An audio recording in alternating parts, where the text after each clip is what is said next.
Memberi makan ikan lele dengan ayam mati kemarin atau bangkai ayam, biasa disebut ayam tiren, sangat tidak disarankan dan berpotensi menimbulkan bahaya.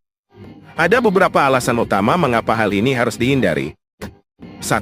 Kandungan bakteri dan mikroorganisme berbahaya. Ayam tiren adalah ayam yang mati bukan karena disembelih secara syar'i, melainkan karena penyakit, stres, atau sebab lain. Akibatnya, daging ayam ini sangat rentan terkontaminasi oleh berbagai jenis bakteri dan mikroorganisme patogen, seperti Salmonella. Bakteri ini umum ditemukan pada unggas yang tidak sehat dan dapat menyebabkan infeksi saluran pencernaan parah pada manusia. E. coli. Beberapa strain E. coli juga dapat menyebabkan gangguan pencernaan dan masalah kesehatan lainnya. Clostridium. Bakteri ini dapat menghasilkan toksin berbahaya.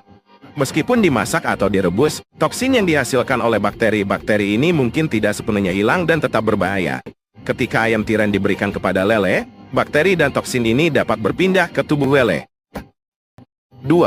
Risiko penularan penyakit ke lele dan manusia. Lele yang mengonsumsi ayam tiren berisiko tinggi terinfeksi bakteri atau penyakit yang ada pada bangkai ayam tersebut. Jika lele terinfeksi, ini bisa menyebabkan penyakit pada lele. Lele bisa sakit, pertumbuhannya terhambat, bahkan mati, menyebabkan kerugian bagi peternak.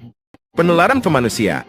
Ketika lele yang terkontaminasi dikonsumsi, bakteri dan toksin tersebut dapat berpindah ke manusia, menyebabkan keracunan makanan dengan gejala seperti mual, muntah, diare, demam, sakit perut, bahkan komplikasi serius seperti kerusakan hati dan ginjal, terutama pada kelompok rentan, anak-anak, lansia, ibu hamil, penderita penyakit kronis.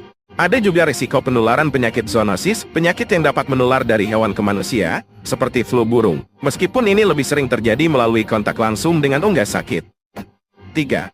Aspek kehalalan dalam perspektif Islam. Dalam Islam, hewan yang mati tanpa disembelih secara syar'i dianggap sebagai bangkai dan hukumnya haram. Ikan lele yang diberi makan mayoritas dari bangkai, disebut jalalah, menjadi najis, dan tidak boleh dikonsumsi sampai dikarantina, dan diberi pakan yang bersih selama beberapa waktu, biasanya 3 hari atau lebih, agar dagingnya kembali suci.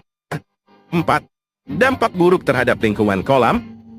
Bangkai ayam yang dimasukkan ke kolam lele juga dapat mempercepat proses pembusukan di air. Ini akan menurunkan kualitas air, meningkatkan kadar amonia dan zat-zat berbahaya lainnya yang dapat meracuni lele dan mengganggu ekosistem kolam. Menarik hama. Bau busuk dari bangkai ayam bisa menarik serangga atau hewan lain yang tidak diinginkan ke area kolam. Singkatnya, ayam tiren atau bangkai ayam tidak boleh diberikan sebagai pakan lele karena mengandung bakteri dan toksin berbahaya, berisiko menyebabkan penyakit pada lele dan penularan ke manusia, memiliki implikasi kehalalan, serta berdampak buruk pada kualitas air kolam. Sebaiknya, gunakan pakan lele yang khusus diformulasikan atau pakan alternatif yang aman dan bersih untuk menjaga kesehatan lele dan konsumennya.